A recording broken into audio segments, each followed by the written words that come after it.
Gangster Nayeem ఆస్తులను special investigative team లెక్క తేల్చింది. నయీంకు మొత్తం 2000 కోట్ల రూపాయల ఆస్తులు ఉన్నట్టుగా సిట్ గుర్తించింది. 1019 ఎకరాల వ్యవసాయ భూములు, 29 భవనాలు, 2 కిలోల బంగారం, 2 కోట్ల రూపాయల నగదు ఆస్తులుగా తేల్చారు. నయీంపై మొత్తం నమోదైన 251 కేసుల్లో 119 కేసులు దర్యాప్తు పూర్తయినట్లుగా సిట్ వెల్లడించింది. మరో 60 కేసులు కొలిక్కి రాలేదని 2 నెలల్లో నయీం కేసును ముగించనున్నట్లుగా తెలిపారు. 2016 ఆగస్టు 8న మహబూబ్ నగర్ జిల్లాలో పోలీసు ఎదురు కాల్పుల్లో నయీం హతమైన తరువాత అతని ఆస్తులకు సంబంధించి రకరకాల ఊహాగానాలు వెలువడ్డాయి. నయీం ఆస్తులకు సంబంధించి దర్యాప్తు చేసిన సిట్ ఆస్తుల పత్రాలను లెక్కించింది. దీనికి సంబంధించిన మరిన్ని డీటెయిల్స్ అందించడానికి మా ప్రతినిధి ప్రవీణ్ ఫోన్ లైన్లో సిద్ధంగా ఉన్నారు.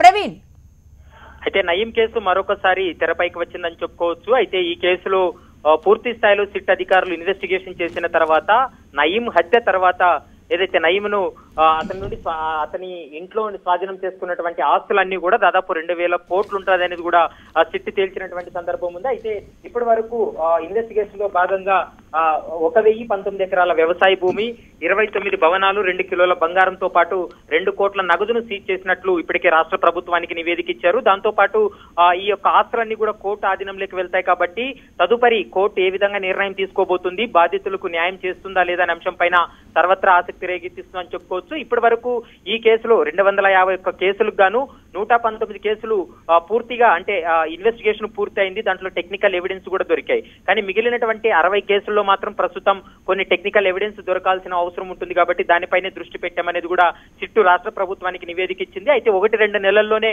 ఈ కేసు పూర్తిగా కూడా ఒక అంచనాకు వచ్చిన తర్వాత దాదాపు ఇంకా 60 మాత్రమే ఉన్నాయి. 119 కేసుల్లో ఒక కొలిక్కి వచ్చాయి, ఆస్తులు కూడా తేలాయి అంటే గనక మరోవైపు ఆరోపణలు ఎదుర్కొన్న కొంతమంది ఉన్నారు, నయీంకు సహకరించిన వారు, వీరంతా. దీనికి సంబంధించి ఏమైనా సిట్ మాట్లాడడం జరిగిందా?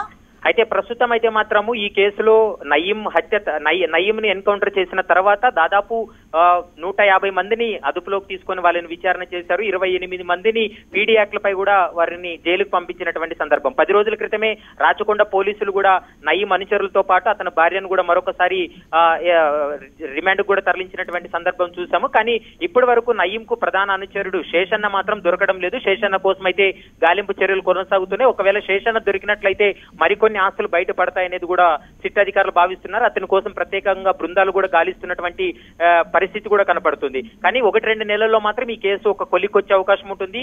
మొత్తం ఆస్తులు కావచ్చు, తర్వాత ఇప్పటి వరకు స్వాధీనం చేసుకున్నటువంటి బంగారం కావచ్చు, కొన్ని వెపన్స్ కూడా స్వాధీనం చేసుకున్నారు కాబట్టి అవన్నీ కోర్టు పరిధిలోకి వెళ్తాయి. బాధితులు ఎవరైతే ఉన్నారో వారికి కోర్టు ఏ విధంగా న్యాయం చేస్తుందనే అంశం పైన కూడా మరికొద్ది రోజులు వేచి చూడాల్సినటువంటి అవసరం ఉంది. Lakshmi, right, thank you Praveen.